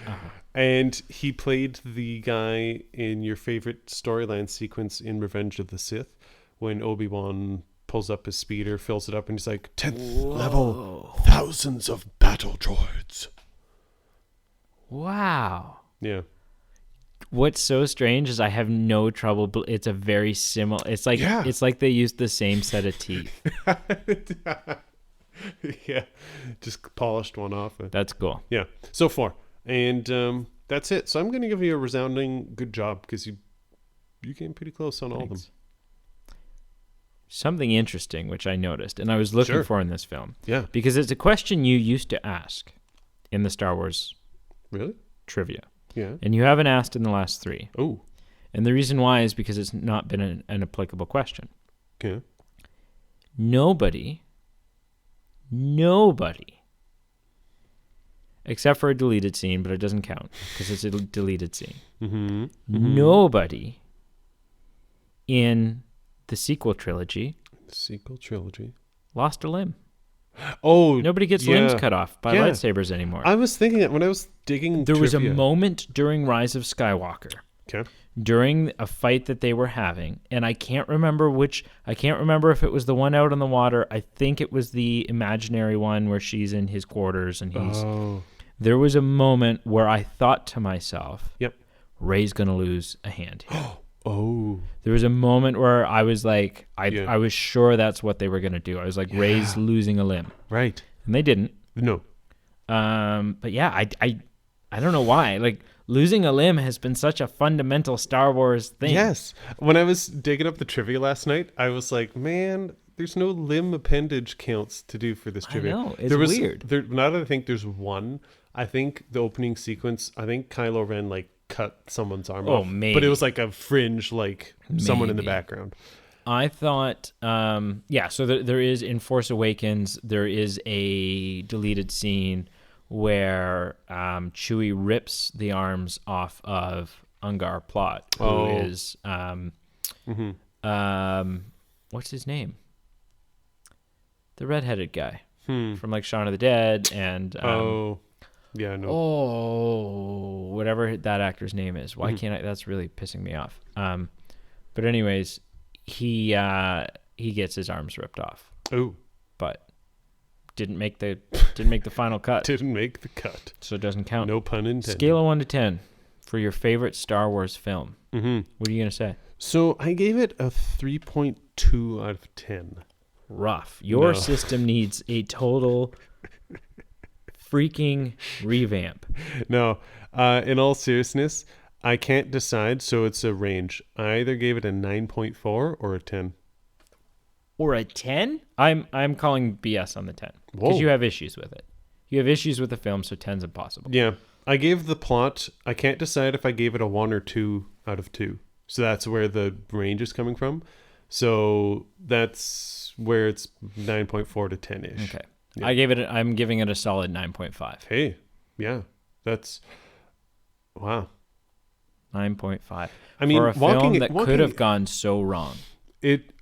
Considering all that was on the line, and for many people, did go so wrong. There's a lot of people who are unhappy with this movie, and that's why, like, when I'm scrolling through Twitter, I would skip reading the main bulk of things, but I would still see that people were generally upset, and I'm like, oh boy. Like, again, we hated Last Jedi, so what's fresh in our minds? Steaming pile of garbage. We don't, like, what are we led to believe? Like, what's going to happen? Like, what will I literally regret paying the $12 to see this movie, which is Star Wars, which is, like, incredible to even just say. Exactly. But yeah. What'd you watch this week? Oh, we're doing that? I don't know. Aren't we? Well, it's a bonus episode. It's not really. It's an end of the... Do you have nothing? Did you watch my recommendation? No, not yet. Oh, so you're, like, unprepared. I'm unprepared to the 10th order. Oh, my goodness. Okay, so then what we're going to do here is what we normally do when someone doesn't get around to it. You're going to end up with 2. Yeah. So what did you watch this week? Okay, let me get my list out here. You were with the... What I'm really curious about is what film won the vote at your wife's family Christmas. Yeah. I took a picture just for you, and I'm going to flash it to you, right, as we speak. You're going to flash me? Yeah, and then I'll show you this picture. All right. So this is there were oh, God, no! 12 movies. Wow. Can I look at this list? Yeah. Okay, so we have White Christmas. Yep. Sound of Music. Yep. Which seems wrong in December. No, my friend. Home Alone. Yep. Which, okay, right.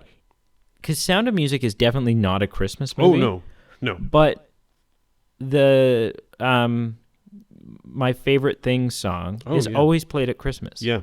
Yep. So I don't know. Yep. Home Alone. Yep. Christmas movie. Yep. Orient Express. Wonderful film. Mm-hmm. Not a Christmas movie. And to note, we allow non-Christmas movies. Right. As obvious as... Oh, Brother, Where Art Thou? Yep. Amazing film. Not Christmas. Not a Christmas movie. Rudolph the Red-Nosed Reindeer. I'm assuming this is like the claymation one? Yes. Okay. Yeah. Amazing movie. Mm-hmm. Christmas movie. Yep. I'm assuming this is Christmas with the Cranks and not just Cranks. No, it's the sequel to Christmas with the Cranks, Oh. and they skip Halloween. Oh, that's Yeah. less impactful. Yeah, Christmas with the Cranks. Ad Astra? Yeah, so it's a Brad Pitt space travel movie. Yesterday. So it's a movie. I know the movie. Oh, you know the movie. movie. Yeah, Yeah. Haven't seen it yet. Yep. Have it. Oh, cool. Haven't seen it. Yep. Greatest Showman. Yep. Murder Mystery.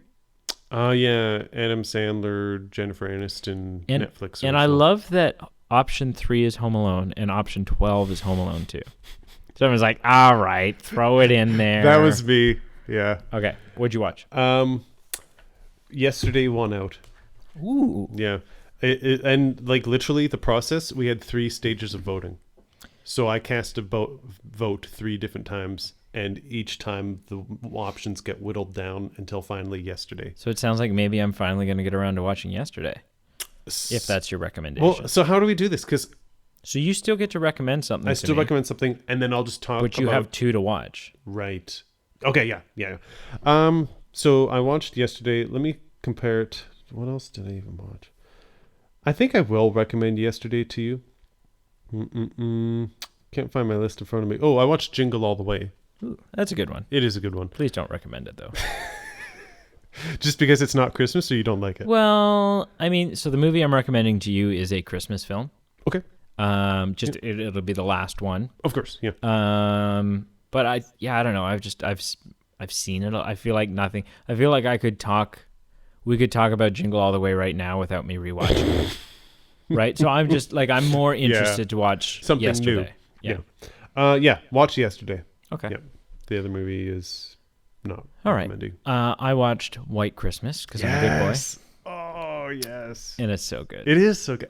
You've seen it? Yeah. The thing I love the most, I said this to you, the thing I love the most about this film is the fact that everything is nothing was shot on location. Everything is so clearly shot on a set, on a sound stage. Yeah. With like a pool for the water. Yeah. And it doesn't matter. No, Like, it's so good. I love it. It's just a throwback to a simple story of just simple music, choreography, just everything about it is not complicated. No, and it's it's wonderful. just very warm, festive. Bing Crosby is a legend. Yeah.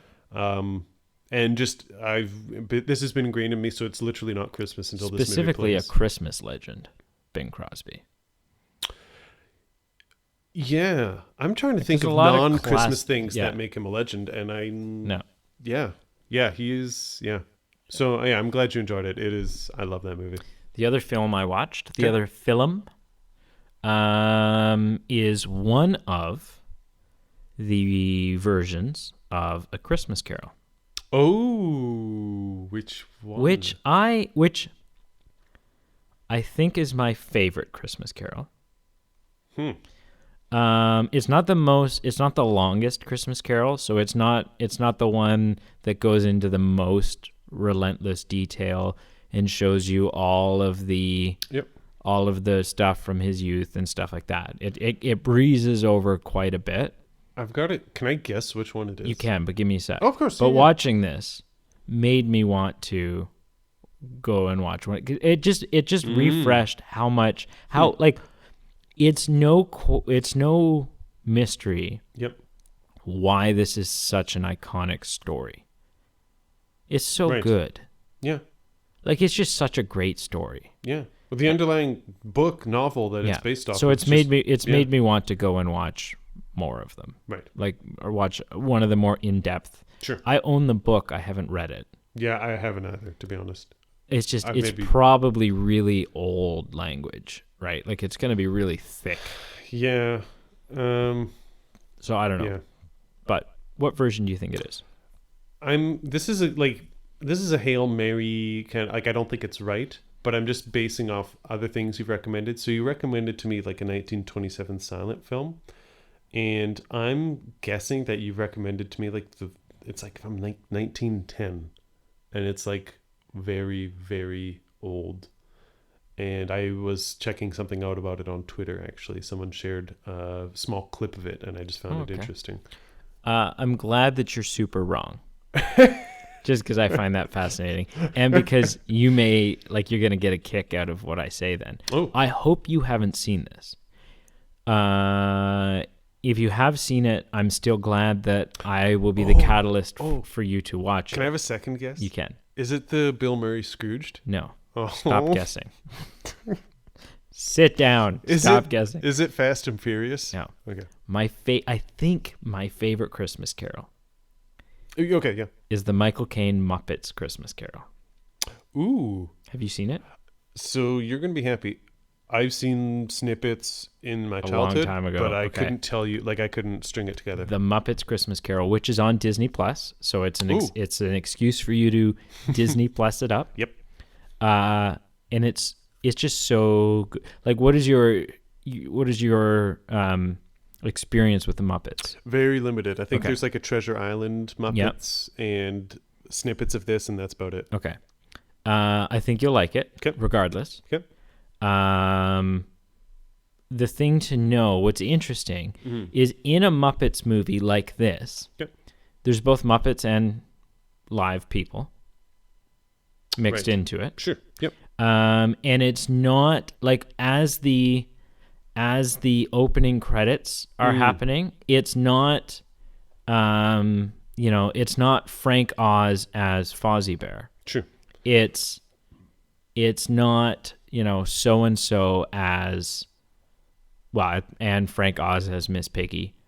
Because Frank Oz is a beast. Right. It's not Jim Henson as Kermit. Right. Which it wouldn't have been because this is the first Muppet film after Jim passed. Oh. And is dedicated to him. Bless you. Thank you for not sneezing in the microphone. No problem. I mean, it's your microphone, but it's our listeners. All right. No, but the opening credits are like Bob Cratchit played by Kermit the Frog. Right. Okay. So the Muppets are not the characters in this movie. The Muppets are the actors. Right. Oh, Kermit cool. the Frog is the one portraying Bob Cratchit. Oh, cool. Right. Fozzie Bear is the one portraying Mr. Fezziwig. Yep. Which Which in this one is Mr. Fozziewig because why not? Because, yeah. Right. And so that's the flavor of it, is that it's it doesn't go it's they're not aware that they're fictional in and of themselves. Right. They are Kermit the Frog. This is a movie that Kermit the Frog is in. Right. And in this movie he plays Bob Cratchit. Sure. Yeah. Who voiced Kermit is completely irrelevant. Doesn't matter. I'm actually very eager to watch this. Yeah. So I'm looking forward to that too. Yeah. Do you have a shout out? This is the last shout out of the decade. I have one, but he's, believe it or not into Star Wars, so this is the wrong episode to shout him out to. Okay. So I will hold it off till next week. Okay. Do you have someone? I do. Ooh, who is it? I do indeed. Jason Leibold. Oh, cool. So he's one of my former managers. Cool. I wouldn't go so far as to say a former boss. Sure. He probably thinks he was. Sure. Big into Star Wars. Sweet. Big into Star Wars. Yeah. Chatting Star Wars with him is sometimes what got me through working in the place that I worked. Oh, cool. Yeah, big fan of Star Wars. Cool. Just recently became a follower of us on Podbean. Hey, thanks. Yeah, man. That's awesome. Thank you for not having a life. Hey. Also, we have a self-help line that we can give you that you've gotten to this point. Yeah. And I just went over to his place the other night and binged all current 8 episodes of The Mandalorian. Ooh, cool. So, yeah, he's a big time Star Wars fan. He also enjoyed this movie. Oh, cool. Probably, I would put money on the fact that it's probably not his favorite Star Wars film. Okay. But as a fan of 42 years, I think his Facebook post said that he saw this as a worthy conclusion, a satisfying conclusion. Fair enough. And I agree. Yeah. Well, I hope he checks out the show. Thank you, everyone, Oh, for listening this decade. yeah. 1,500 listens. 16, Over. 1,600. Pretty much 16. Yeah. Amazing. Yeah. And we're going to triple that At least. by 2021. And when you average it out, we got about 160 listens per year this past decade. Yeah, which is not great. No. But we did just start in May, so that was just a troll job. So Yeah. we're doing okay. But thanks for coming along with this ride, everyone. That it is every time the listening track number goes up, it's heartwarming. And this is like, you know, we're just beginning. Yeah. Like we're in the oral stage of development. Right. You made a funny it's like a psychology, Yeah. you know, oral. Yeah. What's the second one? Anal. This isn't getting better. Phallic. Please stop. Genital. Stop it. I didn't realize until now that they're all Stop it. weird. But I guess it was Freud. And Freud was all about sex. For sure. Yeah. Yeah. Anyways, hang tight into the next decade. Yeah. Into January. We have much more wonderful films coming. Some exciting movies coming out this coming year. Yes. Which we'll review. Yep.